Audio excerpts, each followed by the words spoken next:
Apabila tiba musim cuti persekolahan, antara perkara yang paling menakutkan terutamanya pada kanak-kanak lelaki adalah bila disuruh berkhatan. Dan kalau kita lihat sekarang ni, banyak video-video tular di media-media sosial yang menunjukkan aksi-aksi ataupun gelagat kanak-kanak ni ketika berkhatan.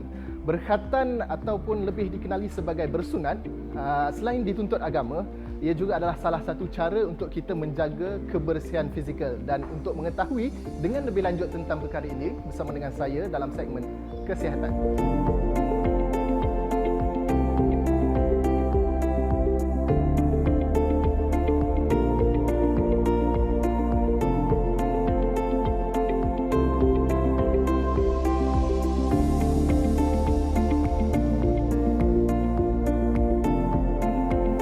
Assalamualaikum warahmatullahi wabarakatuh.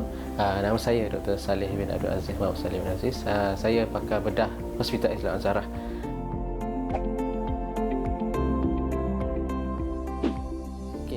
Pertama kali saya nak cerita sikit pasal berkhatan ni. Berkhatan ni adalah prosedur di mana kita potong sedikit kulit di bahagian kemaluan lelaki, hanya pada lelaki saja.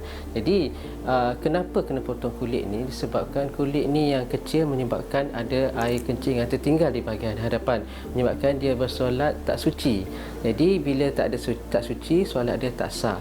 Jadi sebagai Islam kita kena bersuci. Jadi sebab tu digalakkan untuk kanak-kanak berkhatan untuk membersihkan kawasan di hadapan kemaluan ni.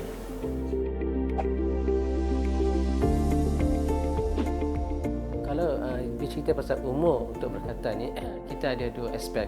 Satu aspek kesihatan, satu lagi aspek Islam. Dari segi aspek kesihatan, memang ada dalam artikel WHO menggalakkan berkhatan tu ketika baby kurang daripada 6 bulan. Kenapa? Sebab masa tu kulit di hadapan baru saja terbentuk dan dia mengelakkan komplikasi yang banyak berlaku lah. Jadi memang digalakkan berkhatan ketika bayi. Dari segi Islam pula, kita boleh berkhatan daripada umur berapa pun tak kisah, tak ada limit. Cuma kita mengikut sunnah Rasulullah. Rasulullah buat umur 7 hari. Jadi eloklah kita ikut sunnah dia di mana kita buat baby. Tapi sebenarnya pada umur berapa pun tak kisah. Cuma ada kajian yang dilakukan di Malaysia. Pada umur 1 tahun hingga 5 tahun tak digalakkan berkhatan jika tiada penyakit, disebabkan komplikasi banyak berlaku ketika itu sebab anak-anak masih lasak lagi, masih tak faham. Jadi bila lepas berkhatan dia ada pendarahan, ada bengkak, jangkitan kuman. Jadi kalau tak ada penyakit, tunggu dulu sampai umur 7 tahun.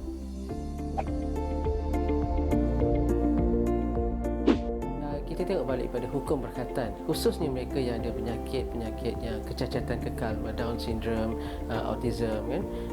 Kalau hukum bagi mereka tidak wajib sebab dia orang tak boleh sembahyang. Jadi atas budi bicara ibu bapa.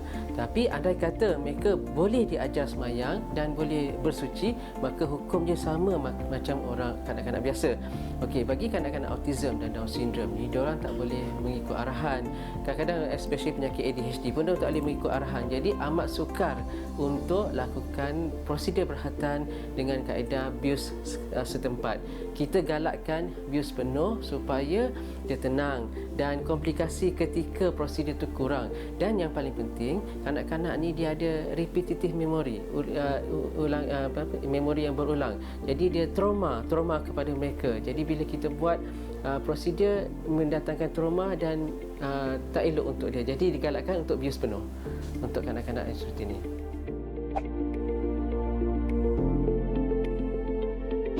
Okey, secara amnya kanak-kanak tu dianggap dalam Islam dipanggil memayis.